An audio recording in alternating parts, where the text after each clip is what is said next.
சரி, இப்ப விஷயத்துக்கு வருவோம். பெரியார் அவர்கள் கிட்ட இருந்த அந்த செல்வாக்கையும் அந்த பதவிகளையும் அந்த பவரையும் வச்சுக்கிட்டு அவர் என்ன சொன்னார் தெரியுமா? இவ்வளவு செல்வாக்கு, இவ்வளவு பதவிகள், இவ்வளவு பவர் இருந்தோம், நான் ஒரு 5 பைசா காசு சம்பாதிச்சிருப்பேனா?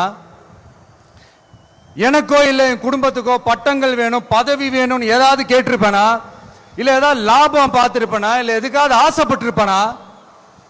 ஆனா அவர் பேரை சொல்லிக்கிட்டு, அவருடைய கொள்கையை ஃபாலோ பண்றதா சொல்லிக்கிட்டு இப்ப ஆட்சியில இருக்கிறவங்க என்னெல்லாம் செய்யறாங்கன்னு.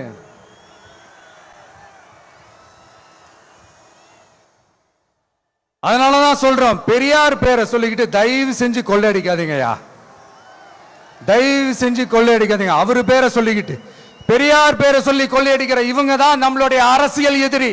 மக்களை நீங்க சொல்லுங்க, நம்மளுடைய அரசியல் எதிரி யாரு? நம்மளுடைய கொள்கை எதிரி யாரு? ரிப்பீட், நம்மளுடைய அரசியல் எதிரி யாரு?